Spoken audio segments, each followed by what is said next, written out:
Ini adalah sebuah kisah dari sebuah buku yang berjudul Chicken Soup for the Soul, yang berjudul Masalah Selesai.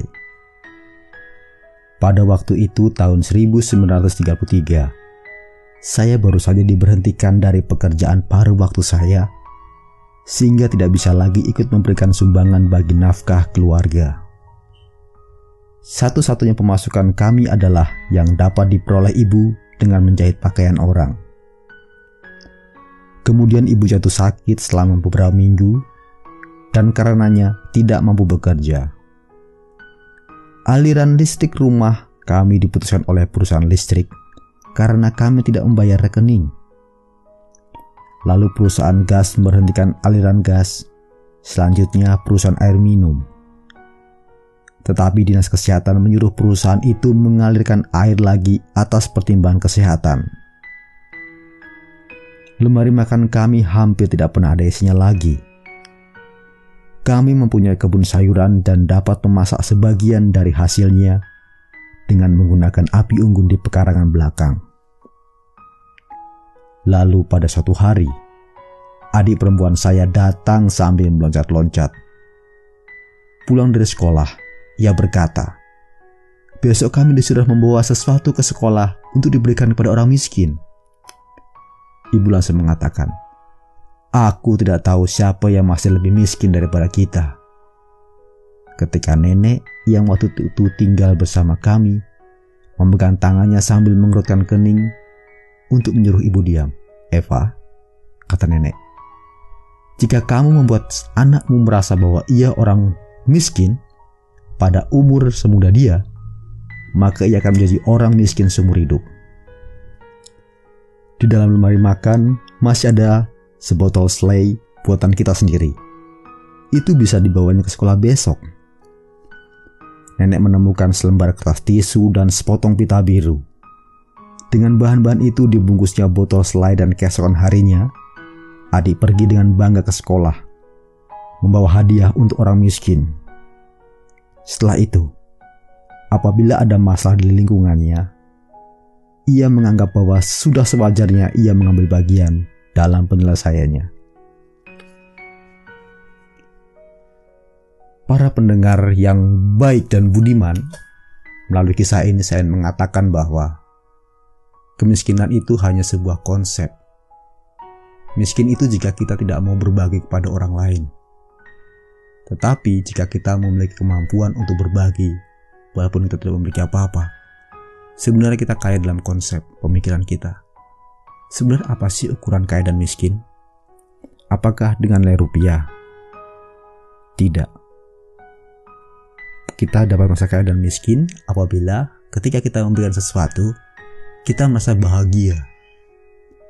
Jika kita tidak memiliki apapun untuk dibagi, kemudian kita sedih, itulah arti kemiskinan.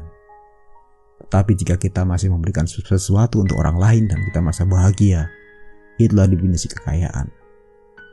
Kaya miskin itu bukan masalah rupiah, bukan masalah emas yang kita miliki, tetapi bagaimana mental kita untuk berbagi pada orang lain. Orang miskin tidak pernah atau takut untuk membagikan apa yang ia miliki, karena dia bingung apa sih yang kita bagi. Orang miskin tidak pernah melihat sesuatu yang ia miliki sebagai sesuatu yang bisa diberikan kepada orang lain, karena kaya dan miskin itu hanya ada dalam pikiran, konsep. Ketika seorang merasa dia mampu, kaya, ia dapat memberikan apa yang dimiliki. Bahkan ketika kamu atau Anda tidak memiliki harta benda dan kamu memiliki sesuatu, entah itu selimut, pakaian yang layak diberikan kepada orang lain, dalam hal ini kamu adalah seorang yang kaya. Jika kamu memiliki sesuatu, pemikiran, ide, gagasan, dan kamu mampu berbagi kepada orang lain, kamu kaya. Anda kaya. Tetapi jika kamu memiliki kemampuan untuk berpikir ide yang luar biasa, tetapi kamu hanya menutup ide itu dan memasang tarif dan memberikan kepada orang lain, apakah disebut kamu sebagai orang kaya? Tidak. Kamu tidak memiliki apa-apa jika kamu mengukur segalanya dengan uang. Uang, memang kita membutuhkan uang, tapi uang bukan segala-galanya. Jika kamu bisa memberikan apa yang kamu miliki, itu ibarat seperti sungai yang mengalir terus. Ya, sungai mengalir terus. Sungai itu akan memberikan kehidupan kepada dirinya sendiri, karena sungai itu tidak akan menyebabkan pencemaran, tidak menyebabkan penyakit. Tetapi sungai itu memberikan hidup. Ada ikan di situ, karena dia hanya sebagai sarana. Demikian juga ketika kita hidup. Bila kita mau memberikan apa yang kita miliki pada orang lain, kita jadi sarana, maka harta kita juga akan bertambah banyak seiring dengan dipercayakannya oleh Tuhan kepada kita.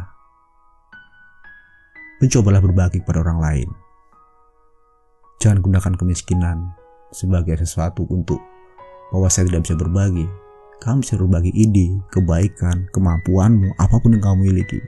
Seandainya kamu bisa berbahasa Inggris, kamu bisa membantu tetanggamu untuk menerjemahkan mungkin. Bila kamu seorang yang kreatif, kamu ada seorang petani, ketika ada orang minta bibit, berilah dia bibit. Ketika kamu memiliki bibit, misalnya kamu memiliki kebun jagung, dan kamu berbagi bibit jagung kepada tetangga-tetanggamu, maka yang terjadi adalah ketika tetanggamu itu panen, kamu akan panen lebih bagus. Mengapa? Karena serbuk sarinya dari jagung itu juga menyerbuki tanaman jagungmu. Ketika kamu berbagi kepada orang lain, kebaikan itu sebenarnya untuk dirimu sendiri. Sama seperti Cicita tadi. Ketika ia banyak berbagi kepada orang lain, apa yang dapat oleh orang anak kecil tadi? Ia merasa bahwa aku bisa menolong orang lain. Dan mental itu terbawa sampai ia menjadi dewasa dan ia dapat berguna bagi orang lain. Tapi jika dia merasa miskin dan aku tidak punya apa-apa, bahkan ketika dia memiliki apa-apa di dunia ini, mental itu bahwa aku tidak memiliki apa-apa akan membuat dia tetap miskin. Karena bahkan ketika kamu ada seorang guru, kamu seorang yang cerdas, pintar, ketika seorang bertanya kepadamu, yang terjadi apa? Kamu akan semakin kaya dalam pengetahuan. Misalnya, Anda adalah seorang ahli di bidang komputer. Ketika orang bertanya, ini gimana caranya ya? Kamu akan belajar dan mencoba menemukan solusi untuk masalah itu. Apa yang kamu dapat? Yang kamu dapat adalah pengetahuan baru. Bertambah lagi pengetahuanmu, dan kamu semakin pandai dan cerdas dalam menghadapi segala sesuatu yang berkaitan dengan komputer. Demikian juga dengan hidup. Hidup luar biasa. Ya, itu luar biasa. Ketika kamu mengisinya dengan hal-hal yang berguna untuk masa depanmu, itu adalah untuk dirimu sendiri. Ketika semakin berbagi untuk dengan orang banyak, kekayaan itu atau aset yang dalam dirimu akan bertambah banyak pula, dan kamu akan semakin luar biasa. Demikianlah podcast dari saya. Saya ingin menyampaikan sebuah pesan dari Frank Clark yang berkata bahwa orang yang bersyukur akan hal-hal kecil sudah pasti adalah orang yang sering banyak bersyukur. Jika Anda banyak bersyukur, maka segalanya akan ditambahkan kepada Anda. Tetapi jika Anda mengeluh, apapun yang ada pada hidup Anda akan diambil oleh diri Anda sendiri. Sampai jumpa.